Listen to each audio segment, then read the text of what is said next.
ಕಾಡಿನ ಪುಟ್ಟ ಹಕ್ಕಿಗಳು ಸೇರಿ ಬೆಟ್ಟದ ಕಡೆಗೆ ಸುತ್ತಾಡಲಿಕ್ಕೆ ಹೋಗೋ ಪ್ಲ್ಯಾನ್ ಹಾಕಿದ್ರು.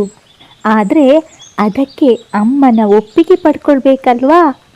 ಮರುದಿನ ಗೋಲು ಅಮ್ಮನ ಹತ್ತಿರ ಒಪ್ಪಿಗೆ ಕೇಳ್ತಾನೆ.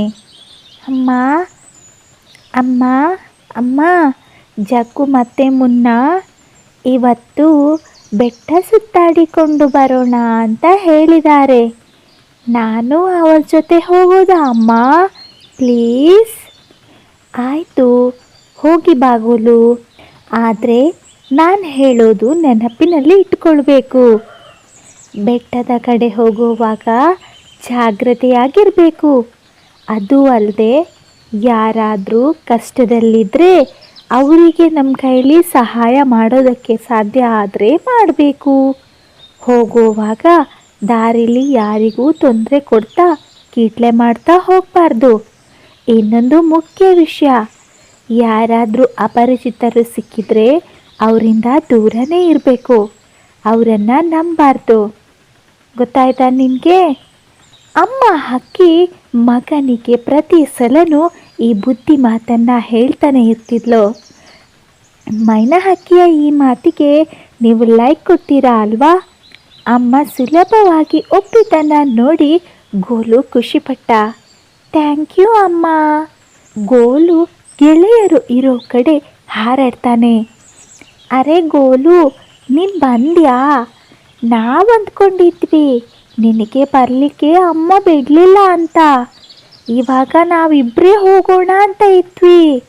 ಮೂವರು ಪುಟ್ಟ ಹಕ್ಕಿಗಳು ಹಾರಾಡ್ತಾರೆ ಬೆಟ್ಟದ ಕಡೆಗೆ. ವಾವ್, ಎಷ್ಟು ಚೆನ್ನಾಗಿದೆ ಅಲ್ವಾ ಇಲ್ಲಿ. ಅಪರೂಪಕ್ಕೆ ಒಂದ್ಸಲ ಆದರೂ ಈ ಕಡೆ ತಿರುಗಾಡ್ಕೊಂಡು ಬರಬೇಕು ಕಣ್ರು. ಹಾಕನೋ ಜಗ್ಗು, ಇಲ್ಲೇನಾದರೂ ಮಸ್ತಿ ಮಾಡೋಣ ಅಂತ ಅನ್ನಿಸ್ತಾ ಇದೆ. ಏ ಬೇಡ ಜಗ್ಗು, ಅಮ್ಮ ಮೊದಲೇ ಹೇಳಿದ್ದಾರೆ ಎಲ್ಲೂ ಮಸ್ತಿ ಕೀಟ್ಲೆ ಮಾಡೋ ಹಾಗಿಲ್ಲ ಅಂತ.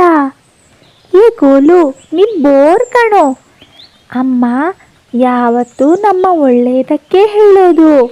ಸರಿ ಸರಿ ಆಯಿತು. ಇವತ್ತು ಯಾವುದೇ ಹಕ್ಕಿಗಳು ಈ ಕಡೆ ಬಂದಿಲ್ಲ. ಬಂದಿದ್ರೆ ಆ ಪಕ್ಷಿಗಳ ಬಾಡಿ ಪಾರ್ಟ್ ಮಾರಾಟ ಮಾಡಿ ಒಳ್ಳೆ ಹಣ ಮಾಡ್ಬೋದಿತ್ತು. ಅದರಲ್ಲೂ ಸಣ್ಣ ಹಕ್ಕಿಗಳ ಬಾಡಿ ಪಾರ್ಟ್ಗೆ ಒಳ್ಳೆ ಡಿಮಾಂಡ್ ಇದೆ.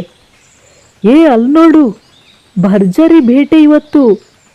ಹೇಗಾದರೂ ಮಾಡಿ ಇವರನ್ನು ನಮ್ಮ ಕೋಟೆ ಒಳಗಡೆ ಕರ್ಕೊಂಡು ಹೋಗಬೇಕು. ನೀನಿಲ್ಲೇ ಇರು. ಹಾಯ್ ಹಕ್ಕಿಗಳೇ, ನಾನು ಈ ಬೆಟ್ಟದಲ್ಲಿ ವಾಸಿಸೋನು. ನಿಮ್ಮನ್ನು ನೋಡಿದೆ. ನೀವು ಈ ಬೆಟ್ಟಕ್ಕೆ ಹೊಸಬ್ರು ಅನಿಸುತ್ತೆ. ಹೌದು ಅಂಕಲ್, ನಾವು ಈ ಬೆಟ್ಟಕ್ಕೆ ಹೊಸಬ್ರು. ಸರಿ, ಹಾಗಿದ್ರೆ ಬನ್ನಿ, ನಾನು ನಿಮಗೆ ಈ ಬೆಟ್ಟನ ತೋರಿಸ್ತೇನೆ. ಹಾಗೆಯೇ ಅದಕ್ಕಿಂತ ಮೊದಲು ಇಲ್ಲೇ ನನ್ನ ಮನೆ ಇದೆ. ಅಲ್ಲಿಗೆ ಹೋಗಿ ಜ್ಯೂಸ್ ಕುಡಿದು ಹೋಗೋಣ. ಬಿಸಿಲಲ್ವಾ? ಜ್ಯೂಸ್ ಅಂದ ಕೂಡಲೇ ಜಗ್ಗುನ ಬಾಯಲ್ಲಿ ನೀರೂರಿತ್ತು. ಆಯಿತು ಅಂಕಲ್, ನಾವು ಬರ್ತೇವೆ. ಏ ಬೇಡ ಜಗ್ಗು, ಅಮ್ಮ ಹೇಳಿದ್ದಾರೆ ಅಪರಿಚಿತರು ಸಿಕ್ಕಿದ್ರೆ ಅವರನ್ನು ನಂಬಬಾರ್ದು, ಅವರನ್ನು ದೂರನೇ ಇಡಬೇಕು ಅಂತ. ಈ ಸುಮ್ಮನಿರೋ ನೀನು. ಜಗ್ಗು ಮತ್ತು ಮುನ್ನ ಆ ಗೂಪೆಯ ಜೊತೆ ಹೋಗ್ತಾರೆ. ಇವರು ನನ್ನ ಮಾತು ಕೇಳದೆ ತಪ್ಪು ಮಾಡ್ತಿದ್ದಾರೆ. ಹಾಂ, ಮೊದಲು ಎಲ್ಲಿಗೆ ಹೋಗ್ತಾರೆ ನೋಡಬೇಕು. ಗೋಲು ಅವರ ಹಿಂದೆನೇ ಹೋಗಿದ್ದ. ನಮ್ಮನ್ನು ಬಿಟ್ಟು ಬಿಡಿ. ಏ ಸುಮ್ಮನಿರಿ ಮಕ್ಕಳೇ, ಇವತ್ತು ಸಂಜೆಯವರೆಗೆ ಅಷ್ಟೇ. ಆಮೇಲೆ ನಿಮ್ಮ ಬಾಡಿ ಪಾರ್ಟ್ಗಳು ಬೇರೆ ಬೇರೆ ಕಡೆಗೆ ಸೇಲ್ ಆಗ್ತವೆ. ಆ ಮಾತನ್ನು ಕೇಳಿದ ಗೋಲು ಕೂಡಲೇ ಅಮ್ಮನ ಹತ್ತಿರ ಹೋಗ್ತಾನೆ. ಅಮ್ಮನ ಹತ್ತಿರ ನಡೆದ ವಿಷಯ ಹೇಳ್ತಾನೆ. ಮೈನಾ ಪೊಲೀಸ್ ಕರ್ಕೊಂಡು ಅಲ್ಲಿಗೆ ಬರ್ತಾಳೆ. ಪೊಲೀಸ್? ನಿಮ್ಮನ್ನು ಎಷ್ಟೋ ದಿವಸದಿಂದ ಹುಡುಕ್ತಾ ಇದ್ವಿ. ಇವತ್ತು ನಿಮ್ಮನ್ನು ಬಿಡಲ್ಲ. Thank you aunty. Thank you Golu, ನಮ್ಮನ್ನು ಕಾಪಾಡಿದ್ರಿ ಆಂಟಿ. ನೀವು ಹೇಳಿದ್ದು ಸರಿ. ಅಪರಿಚಿತರನ್ನ ನಂಬಾರ್ದು. ಯಾಕೆ ಅಂತ ಈಗ ಗೊತ್ತಾಯ್ತು ನನಗೆ.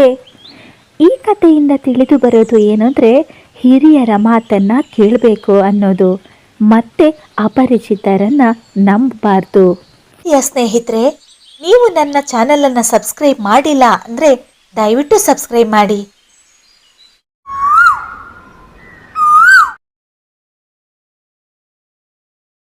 ಅಂತೂ ಈ ಸಲ ನಿನ್ನ ಮದುವೆ ಆಗಲೇಬೇಕು ಗಿರಿಪಾರಿವಾಳ.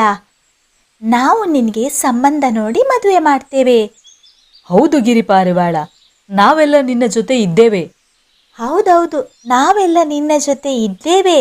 ಎಲ್ಲಿಯಾದರೂ ಪಾರಿವಾಳ ಇದೆಯಾ ನೋಡ್ತೇನೆ ನಾನು ಕೂಡ. ನಮ್ಮ ಡಾಕ್ಟರ್ ಪಾರಿವಾಳ ಇದ್ದಾರಲ್ಲ, ಅವರ ಗೆಳೆತನದಲ್ಲಿ ಒಂದು ಹೆಣ್ಣು ಪಾರಿವಾಳ ಇದ್ದಾರಂತೆ. ಅವರು ಮಾತುಕತೆ ಮಾಡ್ತೇನೆ ಅಂತ ಹೇಳಿದ್ದಾರೆ. ಇನ್ನೇನೋ ಬರ್ಬೋದು, ಆಮೇಲೆ ನೋಡೋಣ. ಪಾರಿವಾಳ ಇವರಿತ್ತಲ್ಲಿಗೆ ಬರ್ತಾನೆ. ನಾನಲ್ಲಿ ಮಾತಾಡಿದ್ದೇನೆ, ಸಂಬಂಧ ಒಪ್ಪಿಗೆಯಾಗಿದೆ. ನಾಳೆ ನಾವು ಅವರ ಮಾತಿಗೆ ಹೋಗ್ತಿದ್ದೇವೆ. ಎಷ್ಟು ಹಕ್ಕಿಗಳನ್ನು ಬರಲಿಕ್ಕೆ ಹೇಳಿದ್ದಾರೆ? ನಾವು ಎಲ್ಲರೂ ಹೋದರೆ ಅವರಿಗೆ ಕಷ್ಟ ಆಗ್ಬೋದೋ ಏನೋ, ಅವರು ಕೂಡ ಸ್ವಲ್ಪ ಬಡವರು. ಹಾ, ಅದು ಹೌದು. ಗಿರಿಪಾರಿವಾಳ, ಹರಿತೋತ, ಮೈನಾ, ನಾನು, ಕವಿ ನೀನು ಬರೋದು ಬೇಡ. ಹೇಗಿದ್ರು ಮದುವೆ ನಮ್ಮ ಕಾಡಲ್ಲೇ ಅಲ್ವಾ, ಆವಾಗ ಬಾ ಆಯ್ತಾ? ಅದು ಹೇಗೆ ಆಗ್ತದೆ? ನನ್ನೊಬ್ಬಳನ್ನ ಬಿಟ್ಟು ನೀವೆಲ್ಲ ಹೋಗ್ತೀರಾ? ಅರ್ಥ ಮಾಡ್ಕೋ ಕವಿ, ನಾವೆಲ್ಲರೂ ಹೋದರೆ ಪಾಪ ಆ ಹೆಣ್ಣು ಪಾರಿವಾಳದ ಕಡೆಯವರಿಗೆ ಕಷ್ಟ ಆಗ್ಬೋದೋ ಏನೋ. ಅದಕ್ಕೆ ನೀನು ಬೇಡ. ಈ ಮಾತು ಕೇಳಿ ಕವಿಗೆ ಸಿಟ್ಟು ಬಂದಿತ್ತು. ಎಲ್ಲರೂ ಅವಳನ್ನು ಹೆಣ್ಣಿನ ಮನೆಗೆ ಹೋಗೋದು ಬೇಡ ಅಂದಿದ್ರು. ಅವಳು ಕೂಡಲೇ ಆ ಹೆಣ್ಣಿನ ಮನೆ ಕಡೆ ಹೋಗ್ತಾಳೆ. ನಾನು ಆ ಪಾರಿವಾಳದ ಕಡೆಯಿಂದ ಬಂದೆ. ಬನ್ನಿ ಬನ್ನಿ, ನಿಮಗೆ ಜ್ಯೂಸ್ ಕೊಡ್ತೇನೆ. ಬೇಡ ಬೇಡ, ನಾನು ನಿಮಗೆ ಒಂದು ಸತ್ಯ ಹೇಳಬೇಕು ಅಂತ ಬಂದೆ. ಆ ಪಾರಿವಾಳ ಇದ್ದಾನಲ್ವಾ, ಅವನೊಬ್ಬ ಕುಡುಕ. ಅದೂ ಅಲ್ಲದೆ ಯಾವ ಹೆಣ್ಣು ಹಕ್ಕಿಗಳು ಸಿಕ್ಕಿದ್ರೂ ಸಾಕು, ಅವರ ಹಿಂದೆನೇ ಇರ್ತಾನೆ. ನಿಮ್ಮ ಮಗಳನ್ನು ಕೊಡುವಾಗ ಸ್ವಲ್ಪ ಜಾಗ್ರತೆ ಮಾಡಿ. ನಿಮ್ಮ ಜಾಗ್ರತೆಗೆ ಹೇಳಿದೆ ಅಷ್ಟೇ. ನಡೀರಿ, ನಾನು ರೆಡಿ, ನಾನು ಬಂದೆ, ಹೋಗೋಣ. ಆದರೆ ಆ ಹೆಣ್ಣು ಪಾರಿವಾಳದ ಕಡೆಯವರು ಫೋನ್ ಮಾಡಿದ್ರು. ಅವರಿಗೆ ಈ ಸಂಬಂಧ ಬೇಡವಂತೆ. ಯಾರೋ ನನಗೆ ಆಗದವರು ನಾನು ಮದುವೆನೇ ಆಗಬಾರ್ದು ಅಂತ ಅಂದ್ಕೊಂಡಿದ್ದಾರೆ ಅನಿಸುತ್ತೆ. ಇನ್ಯಾರು ಆ ಕವ್ವಿನೇ ಇರಬೇಕು. ನಿನ್ನೆ ಅವಳಿಗೆ ಬರೋದು ಬೇಡ ಅಂತ ಹೇಳಿದ್ವಿ ಅಲ್ವಾ, ಅವಳೇ ಏನೋ ಕಿತಾಪತಿ ಮಾಡಿದ್ದಾಳೆ. ನನಗೂ ಹಾಗೆ ಅನ್ನಿಸ್ತಾ ಇದೆ. ಬೇಡ, ನಾವು ಇವತ್ತು ರಾತ್ರಿನೇ ಗಿರಿಪಾರಿವಾಳದ ಮದುವೆ ಮಾಡೋಣ. ಎಲ್ಲಿಯಾದರೂ ಹೆಣ್ಣು ಪಾರಿವಾಳ ಇದ್ದಾಳ ಮೈನಾ? ಇದ್ದಾಳೆ, ನನ್ನ ಗೆಳತಿ. ನಾನು ಅವಳ ಹತ್ರ ಹೋಗಿ ಬರ್ತೇನೆ. ಮೈನಾ ಹಕ್ಕಿ ತನ್ನ ಗೆಳತಿ ಹತ್ರ ಹೋಗಿ ಎಲ್ಲ ವಿಷಯನೂ ಹೇಳ್ತಾಳೆ. ನನಗೆ ಈ ಸಂಬಂಧ ಒಪ್ಪಿಗೆ ಇದೆ ಮೈನಾ. ಮೈನಾಳ ಜೊತೆ ಆ ಹೆಣ್ಣು ಪಾರಿವಾಳ ಕೂಡ ಅವಳ ಕಾಟಿಗೆ ಬರ್ತಾಳೆ. ಇವಳು ನನ್ನ ಗೆಳತಿ ಗೌರಿ ಅಂತ. ಅವಳು ಒಬ್ಬಳೇ ಇರೋದು, ಅವಳಿಗೆ ಯಾರೂ ಇಲ್ಲ. ಯಾಕೆ ಯಾರೂ ಇಲ್ಲ, ನಾನಿದ್ದೇನಲ್ಲ ಅಂತ ಗಿರಿಪಾರಿವಾಳ ಹೇಳಿದ್ದು ಎಲ್ರಿಗೂ ನಗು ಬಂತು. ಅಲ್ಲಿಗೆ ಕವಿ ಕೂಡ ಬರ್ತಾಳೆ. ಇದ್ಯಾರು? ಅವಳು ನನ್ನ ಹೆಂಡತಿ. ಅಂದರೆ ಆ ಕಾಡಿನವರು ನಿಂಗೆ ಹೆಣ್ಣು ಕೊಟ್ರಾ? ಯಾಕೆ, ನೀನೇನಾದರೂ ಪಿಟ್ಟಿಂಗಿಟ್ಟಿದ್ಯಾ? ಅಲ್ಲ, ಅವ್ರ ಹತ್ರ ನೀನು ಕುಡುಕ ಅಂತ ಅಷ್ಟೆಲ್ಲ ಹೇಳಿದ್ದೇನೆ ನಾನು ಅವರಿಗೆ. ಆದರೂ ನಿಂಗೆ ಅವರು ಹೆಣ್ಣು ಕೊಟ್ಟರು ಅಂದರೆ? ಕವಿ ಮಾತಾಡ್ತಾ ತಾನು ಮಾಡಿದ ಕೆಟ್ಟ ಕೆಲಸವನ್ನು ಹೇಳೇ ಬಿಟ್ಲು. ನನಗೆ ಗೊತ್ತಿತ್ತು ಕವ್ವಿ, ಅದು ನೀನೇ ಅಂತ. ನೋಡು, ಇವತ್ತು ರಾತ್ರಿನೇ ನನ್ನ ಮದುವೆ, ಇವಳೇ ಹೆಣ್ಣು. ಬಾ ಇವತ್ತು ನನ್ನ ಮದುವೆಗೆ, ಊಟ ಮಾಡಿ ಹೋಗು. ಕವಿ ತನ್ನ ತಪ್ಪಿನಿಂದ ನಾಚಿಕೆಯಾಗಿ ಅಲ್ಲಿಂದ ಹೋಗ್ತಾಳೆ.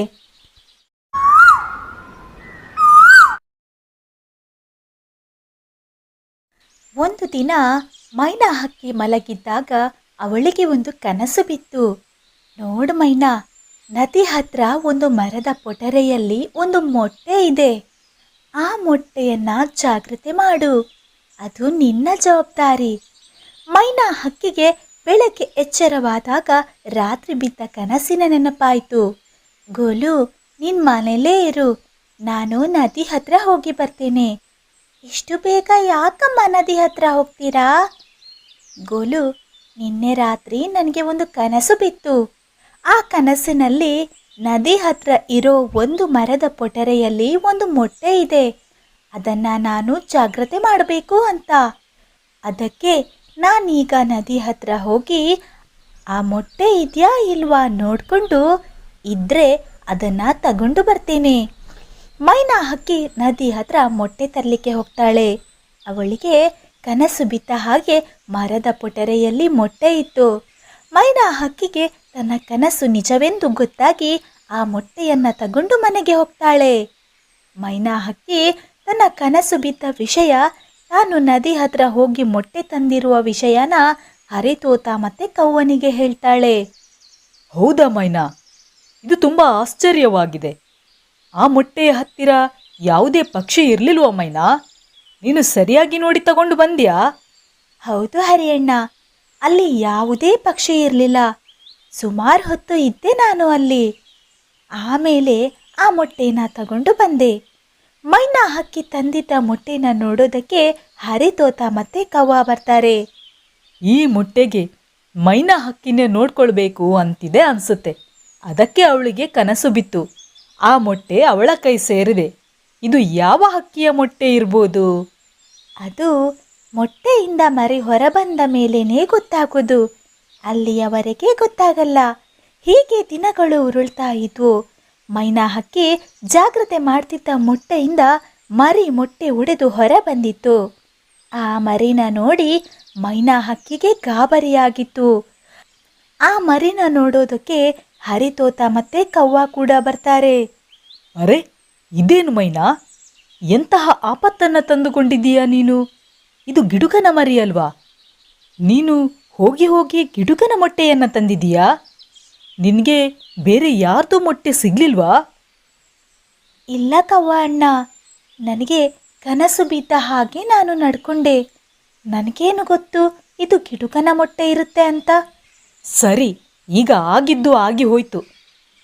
ಈಗ ನೀನು ಈ ಮರಿನ ಮೊಟ್ಟೆ ಎಲ್ಲಿಂದ ತಂದ್ಯೋ ಅಲ್ಲೇ ಬಿಟ್ಟು ಬಾ. ಇಲ್ಲ ಹರಿಯಣ್ಣ, ಅದು ಹೇಗೆ ಆಗ್ತದೆ? ಇದು ಈಗ ತಾನೇ ಹುಟ್ಟಿದ ಮರಿ. ಅದನ್ನು ಯಾರು ನೋಡ್ಕೊಳ್ಳೋರು ಇಲ್ಲ ಅಂದರೆ ಅದು ಸಾಯ್ತದೆ. ಆದರೆ ಮೈನಾ, ಈ ಮರಿ ನಮ್ಮ ಭಕ್ಷಕ. ಈ ವಿಷಯ ನಿನಗೆ ಗೊತ್ತಿದೆ ಅಲ್ವಾ? ಮತ್ತ್ಯಾಕೆ ನೀನು ಹೀಗೆ ಮಾಡ್ತಿ?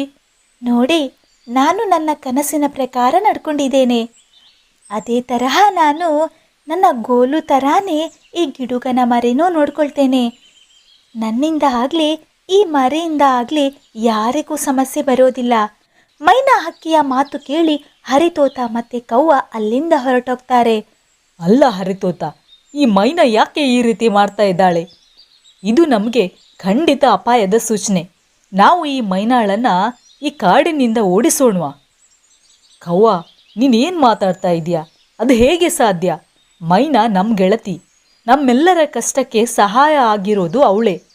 ಅವಳೇನು ಮಾಡಬೇಕಂತಿದ್ದಾಳೋ ನನಗಂತೂ ಗೊತ್ತಿಲ್ಲ. ನೀನು ನಿನ್ನ ಮಗನನ್ನು ಗೋಲು ಜೊತೆ ಆಡೋದಕ್ಕೆ ಕಳಿಸ್ಬೇಡ. ನಾನು ಕೂಡ ಮುನ್ನನನ್ನು ಕಳಿಸಲ್ಲ. ನಮ್ಮ ಮಕ್ಕಳ ಜಾಗ್ರತೆ ನಾವು ಮಾಡೋಣ. ಉಳಿದಿದ್ದು ಏನಾಗುತ್ತೋ ನೋಡೋಣ.